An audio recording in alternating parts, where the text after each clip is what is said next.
یا شہید ہو گئے، تو بہت سارے نبی جو ان کا جو پیغام ہوتا ہے وہ محدود رکھا جاتا ہے. اور جیسے کہ مسیح علیہ السلام کے لیے تو ویسے ہی آپ نے خود اپنے منہ سے جو الفاظ بتا دیے ہیں وہ اگر وہ بھی میں کوٹ کر دیتا ہوں کہ اگر آپ متی باب یاد 24 پہ جائیں گے تو آپ کو مل جائے گا اس جواب میں کہا کہ میں اسرائیل کے گھرانے کی کھوئی ہوئی بھیڑوں کے سوا کسی کے پاس نہیں بھیجا گیا.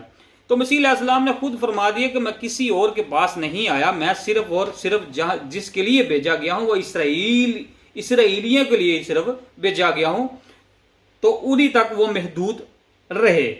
تو آپ کے بارے میں یہ بھی ایک خدشہ جو کیا جاتا ہے وہ میں اور باپ ایک ہیں، تو اس کا جواب حضرت مسیح علیہ السلام نے کہاں پر دیا ہے ابھی دیکھتے ہیں. اگر آپ جون 8 اور اس کی آیات 16 پہ جائیں گے، اور اگر میں فیصلہ کروں بھی تو میرا فیصلہ سچا ہے. اگر میں فیصلہ کروں تو میرا فیصلہ سچا ہے، کیونکہ میں اکیلا نہیں بلکہ میں ہوں اور باپ ہے جس نے بھیجا ہے. اور تمہاری تورات میں لکھا ہے کہ 2 آدمیوں کی گواہی مل کر سچی ہوتی ہے.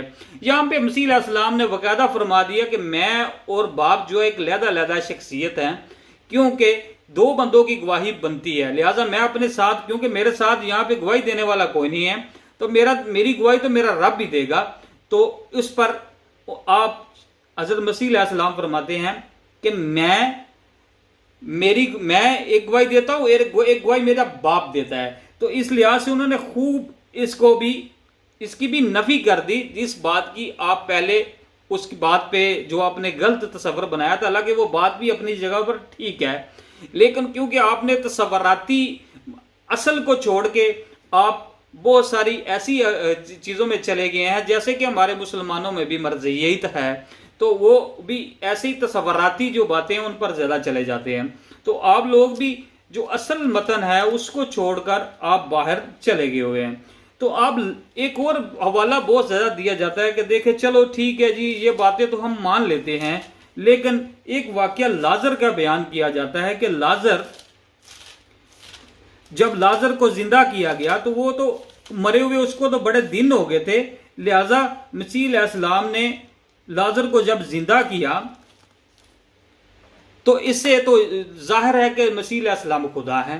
نہیں بھائی، لازر کو زندہ کرنے کے پہلے مسیح علیہ السلام نے جو الفاظ کہے اگر وہ آپ ان پر غور کریں گے تو آپ کو یہ بھی آپ کے سامنے کھل کر واضح ہو جائے گا. تو میں آپ کو پڑھ کر سنا دیتا ہوں. اگر آپ جون اس کا باپ ہے 11 اور اس کی ایجاد اگر آپ چلے جائیں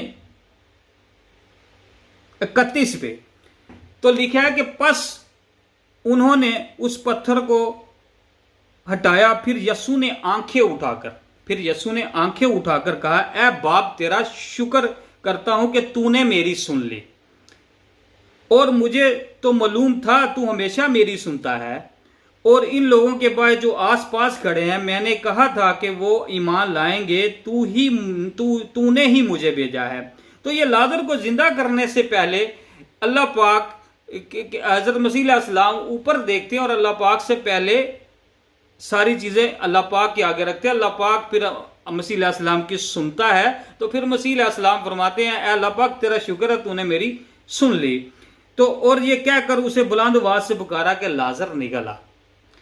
اب یہ سارا معاملہ اللہ تعالیٰ کو بیچ میں رکھ کر مسیح علیہ السلام نے کیا. تو اگر آپ اللہ پاک کی ذات کو بیچ میں سے نکال رہے ہیں، رب کی ذات کو، خدا کو بیچ میں سے نکال رہے ہیں اور مسیح علیہ السلام کو اس میں ڈال رہے ہیں اکیلے کو، تو حضرت مسیح علیہ السلام نے تو اس کی سند کوئی بھی پیش نہیں کی. یہاں پر حضرت مسیح علیہ السلام تو خود فرما رہے ہیں کہ میں نے نہیں، اللہ پاک نے لازر کو زندہ کیا ہے. تو لہذا کوئی بھی عمل حضرت مسیح علیہ السلام نے کرنے کے بعد یہی فرمایا کہ میں اپنے آپ سے کچھ بھی نہیں کرتا، جو بھی کرتا ہوں خدا کے کہنے سے کرتا ہوں، اور اللہ کی مرضی کے سوا میں کوئی اور کام نہیں کرتا. تو بھائیو اس سے واضح جو چیزیں دلالت کرتی ہیں، یہ جو آپ کے سامنے میں نے صرف 2-3 حوالے رکھے ہیں، ویسے تو بڑے پڑے ہیں اناجیل میں حوالے کہ مسیح علیہ السلام کی ذات جو ہے وہ ایک نبی کی ذات ہے۔ اسی طرح جب آپ نے دیکھا ہوگا کہ 40 دن تک جب حضرت مسیح علیہ السلام کو شیطان نے پہاڑ پہ لے گیا، تو وہ شیطان کو پھر جب شیطان نے کہا کہ یہ ساری سلطنتیں میں تمہیں دے دیتا ہوں، تو حضرت مسیح علیہ السلام نے فرمایا کہ اے شیطان، لکھا ہے، باقاعدہ یہ فرمایا کہ لکھا ہے کہ اے خداوند تو صرف اپنے خدا کو سجدہ کر اور اسی کی عبادت کر۔ اب مسیح علیہ السلام نے اپنے بارے میں فرما دیا کہ لکھا ہوا ہے کہ میں صرف اپنے رب کو سجدہ کروں اور اس کی عبادت کروں۔ اب جو عبادت کرتا ہے وہ عابد ہوتا ہے، اور جس کی عبادت کی جاتی ہے وہ رب ہوتا ہے۔ تو اس بات سے بھی ثابت ہو جاتا ہے کہ رب کی ذات کی عبادت کی جاتی ہے۔ تو لہٰذا یہ ساری باتیں جو ہیں جو مکس اپ کر کے آپ لوگوں کے ذہنوں میں ڈالی ہوئی ہیں، ان میں کوئی صداقت نہیں ہے۔ اگر آپ بائبل جو میں اناجیل کی بات کر رہا ہوں، جو اگر آپ جو اناجیل ہے اس میں بھی ہمیں پتہ ہے کہ بہت ساری جگہ پر جیسے کہ بہت ساری آیات کو ڈالا گیا ہے، لیکن چلو اگر ہم اس سے بھی حوالہ جات لیں تو ہمیں بھی یہاں پر توحید نظر آتی ہے، ٹھیک ہے۔ تو ایک مشہور واقعہ بھی ہے، ایک گورا جو مسلمان ہوا تو اس سے پوچھا گیا کہ آپ مسلمان کیوں ہوئے؟ تو اس نے بولا کہ میں اس لیے مسلمان ہوا کہ جب میں نے اناجیل کو پڑھا تو اناجیل میں تو توحید بیان کی گئی تھی، تو جب میں نے قرآن کو پڑھا تو اس میں مجھے واضح چیزیں نظر آ گئیں کہ میری توحید پہ ایمان پکا ہو گیا کہ توحید تو قرآن ہی بیان کرتا ہے۔ تو جو باتیں اناجیل میں لکھی ہیں وہ تو پیٹرن، اس پر تو مہر ہے قرآن، ٹھیک ہے۔ تو یہ چیزیں ہمیں پڑھنی چاہیے، نہ کہ ہمیں یہ ادھر سے لینے کے بعد ہمیں آنا چاہیے ان باتوں پہ۔ نہیں بھائیو، آپ پڑھیں، ان لوگوں کی باتوں میں نہ آئیں۔ یہ واضح پیغام ہے، میں نے کوئی حوالہ قرآن پاک سے نہیں دیا آپ کو، یہ سارے حوالے آپ کی اناجیل میں موجود ہیں۔ تو آپ مجھے اجازت دیجیے، ہمارے چینل کو سبسکرائب کریں اور ہماری ہر آنے والی ویڈیو تاکہ آپ تک بخوبی پہنچ سکے، اس کو لائک بھی کریں، اس کو شیئر بھی کریں۔ اور میری تمام بھائیوں سے درخواست ہے کہ اگر ہمارے مسیح بھائی دیکھ رہے ہیں تو خود فیصلہ کریں کہ ہمیں کس سمت جانا چاہیے۔ اوکے جی، اللہ حافظ۔